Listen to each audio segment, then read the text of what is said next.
Vous voulez tout savoir sur le point des marchés financiers de la semaine allant du 7 au 11 janvier 2019? Eh bien, chers investisseurs, vous êtes au bon endroit, au moment indiqué. Vous suivez votre rendez-vous hebdomadaire Business Matin Spécial Bourse, lequel dresse pour vous le bilan des cotations au niveau de la BRVM, Bourse régionale des valeurs mobilières. Mesdames et messieurs, bienvenue à toutes et à tous.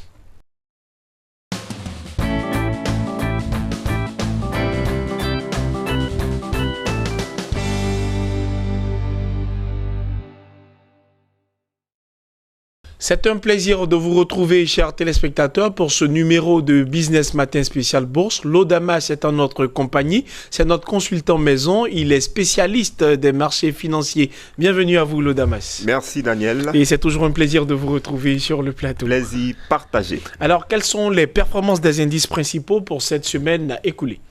Alors, en ce qui concerne la semaine écoulée, on retiendra que le BRVM10 est passé de 158,76 à 154,35 points, soit une baisse hebdomadaire de 2,78%. Le BRVM Composite a clôturé à 169,35 points, soit une chute de 2,92%. Et qu'est-ce qu'on retient des indices sectoriels?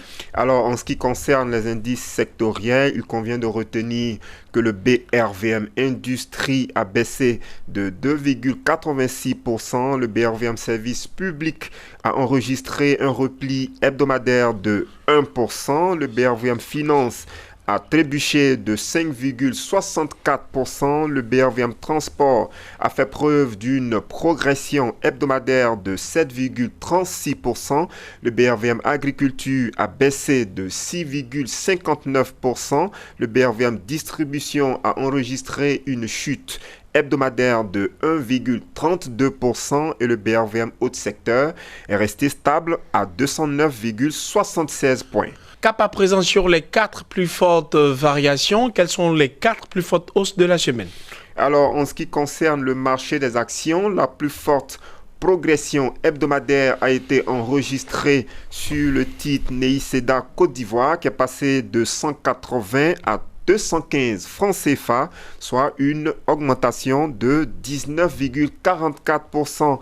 La valeur Crown CM Côte d'Ivoire a terminé à 350 francs CFA, soit une progression de 16,67%. Le titre Bolloré Transport et Logistique Côte d'Ivoire est passé de 2000 à 2150 francs CFA, soit une évolution hebdomadaire de 7,50%. Et on termine avec le titre Total Sénégal qui est passé de 1410 à 1495 francs CFA, soit une hausse hebdomadaire de 6,03%. Et qu'est-ce qu'on retient des 4 plus fortes baisses de la semaine? Alors, la plus importante chute du marché des actions a été enregistrée sur la valeur bancaire BOA Côte d'Ivoire qui a clôturé dans la zone des 3340 francs CFA, soit une baisse de 16,50%. Le titre SOGB Côte d'Ivoire est passé de 2200 à 1975 francs CFA, soit un repli hebdomadaire de 10,23%. La valeur BOA Burkina Faso a clôturé à 4500 francs CFA, ce qui représente une chute hebdomadaire de 9,91%. Et on termine avec le titre CUE Côte d'Ivoire qui est passé de 1380 à 1250 francs CFA, soit une régression de 9,42%.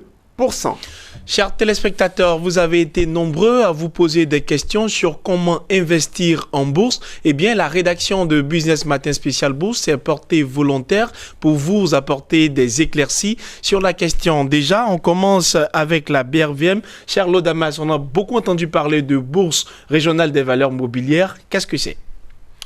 Alors, la Bourse régionale des valeurs mobilières est une place boursière, comme son nom l'indique si bien.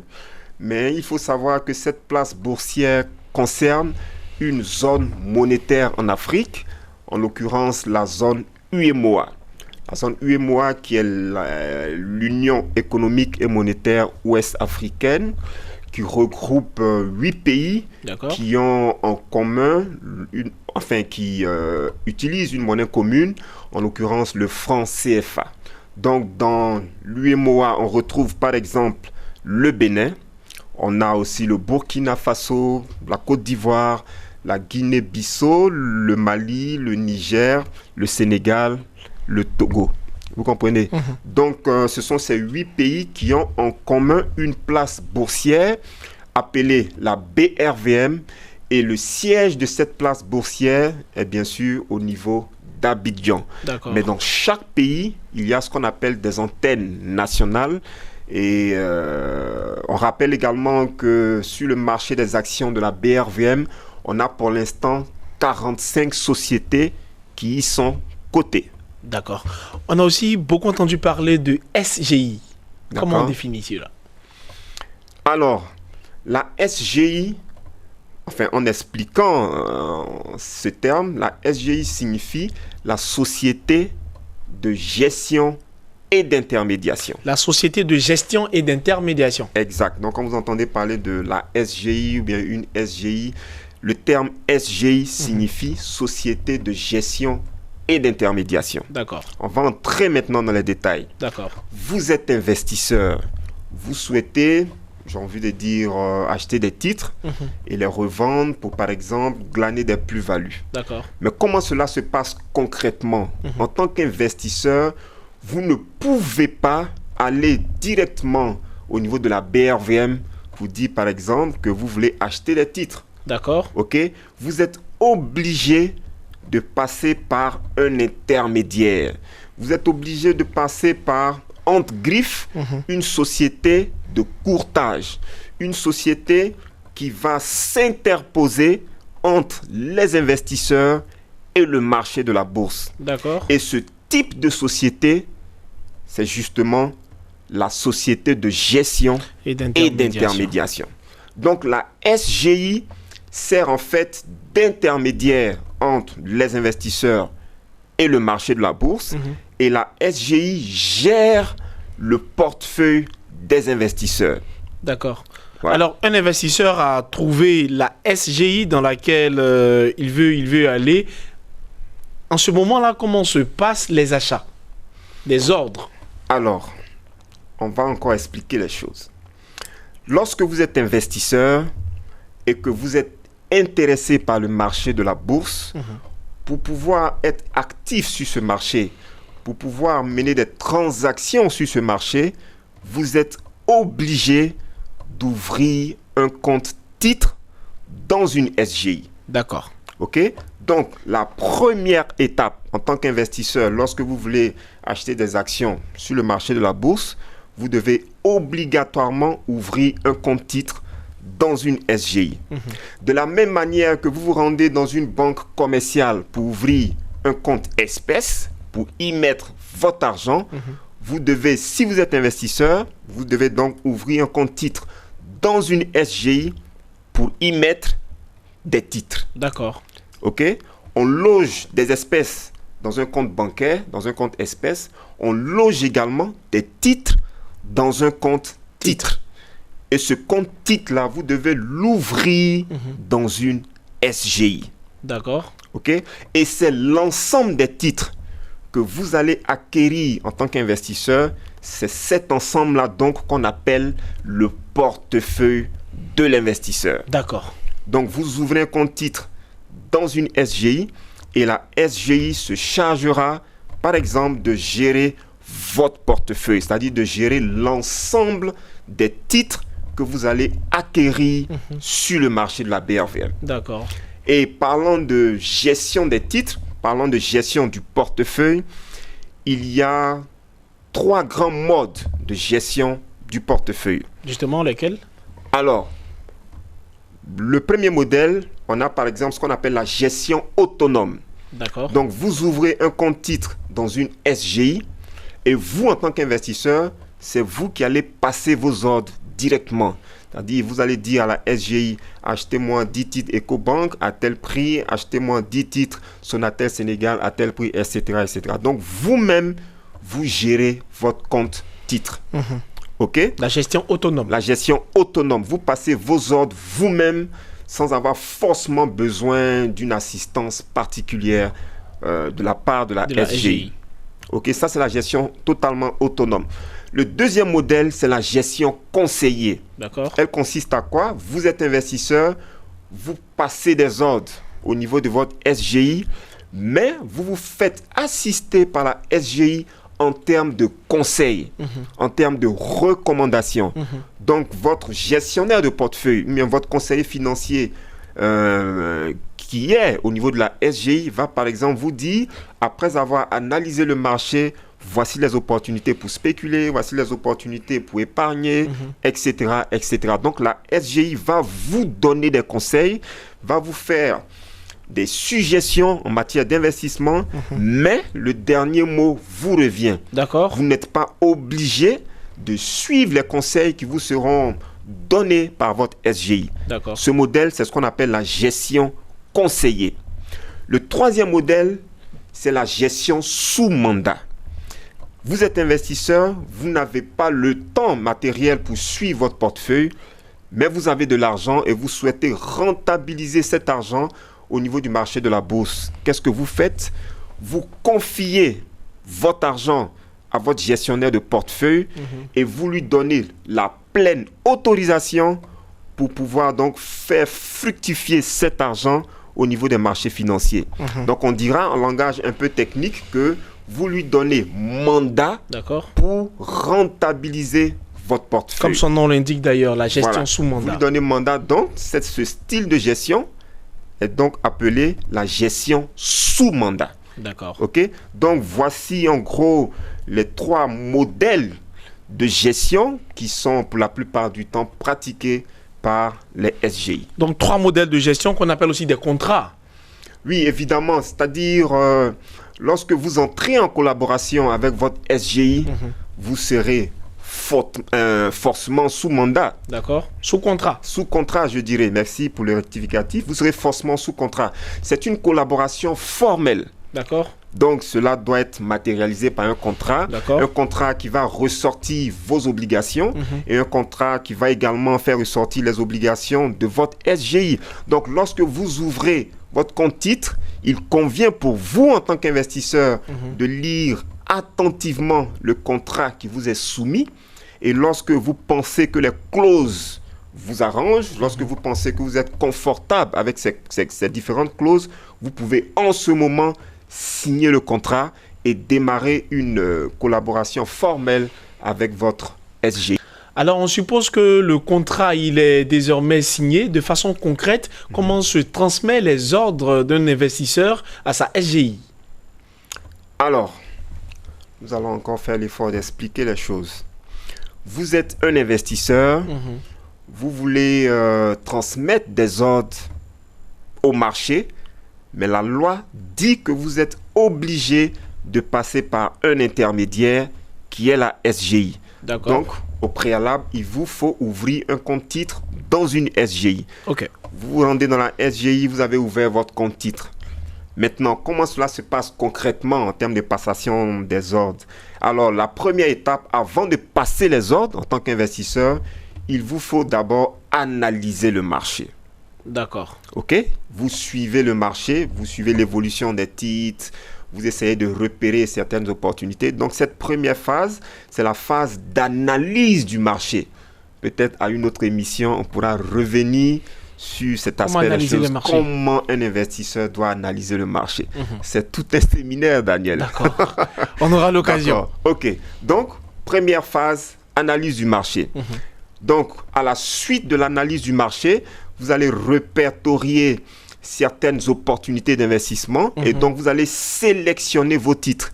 Les titres que vous voulez acheter, les titres que, par exemple, vous voulez vendre au niveau de votre portefeuille. Si vous êtes un investisseur mature, par exemple. OK? Voilà. Donc, vous sélectionnez vos titres, OK, à acheter ou bien vos titres à vendre. Et maintenant, vous allez formuler votre ordre. D'accord. Votre ordre d'achat ou bien votre ordre de vente que vous allez transmettre à votre SGI. la manière, ou bien la démarche la plus basique en matière de transmission des ordres, c'est de vous rendre dans votre SGI, réclamer un formulaire de passation des ordres. Et à travers ce formulaire-là, donc, vous allez préciser la nature de l'ordre, si c'est un ordre d'achat. Vous allez préciser le nombre de titres que vous voulez acheter, par exemple, le prix auquel vous voulez acheter le titre et le délai de validité de l'ordre, en fait. OK? Donc, vous remplissez le formulaire que vous transmettez au niveau de la SGI. Maintenant, si votre SGI est assez dynamique, vous n'avez pas besoin de vous rendre physiquement dans votre SGI. Vous pouvez simplement envoyer un mail à votre gestionnaire de portefeuille qui va prendre en compte votre ordre d'achat ou bien votre ordre de vente. OK? Tout va dépendre maintenant du dynamisme de votre SGI. D'accord. Donc, vous transmettez vos ordres à votre SGI. La SGI reçoit vos ordres. La SGI va, par la suite, acheminer vos ordres au niveau de la BRVM. OK? Et donc, toutes les SGI agréées qui opèrent au niveau du marché, toutes ces SGI-là vont donc acheminer les différents ordres de leurs clients. Et ces ordres-là seront, j'ai envie de dire, stockés au niveau de la BRVM. Et donc, on aura une compensation, une confrontation entre les différents ordres et la loi de l'offre et de la demande va s'appliquer. Et à la suite de cette compensation hautement automatisée, la BRVM va faire un retour à votre SGI qui saura est-ce que les ordres que nous avons reçus de la part de M. Daniel, est-ce que ces ordres-là ont été validés par le marché, est-ce que ces ordres ont été rejetés, etc.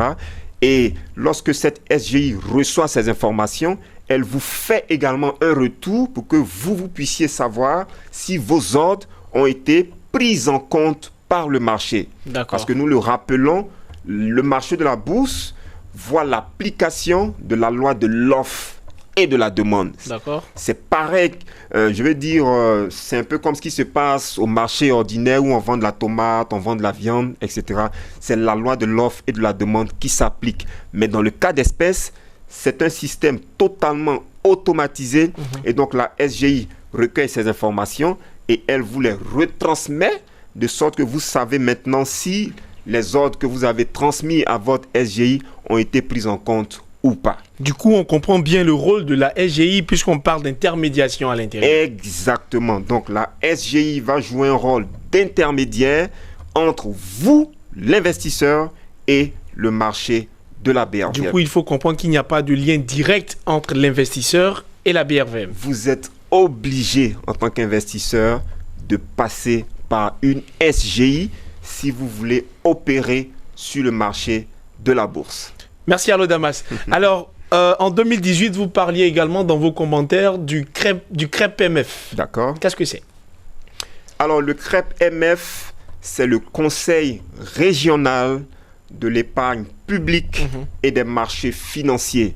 En fait, c'est une institution, c'est un organe qui a pour rôle essentiel de réguler toutes les opérations, de réguler toutes les transactions qui ont lieu sur les marchés financiers au niveau de l'espace UEMOA. Donc en fait, c'est une sorte de gendarme, une sorte de contrôleur qui a le regard sur toutes les transactions qui se passent au niveau donc du marché financier en ce qui concerne donc l'espace UEMOA. Lorsque par exemple, vous êtes un investisseur, là, je parle plus d'un businessman, ok? Vous voulez investir dans une SGI, vous voulez démarrer un business de SGI. Au-delà de vos compétences techniques, vous êtes obligé de soumettre un dossier au niveau du CREP-MF pour décrocher ce qu'on appelle un agrément avant d'exercer en tant que SGI. D'accord. Ok?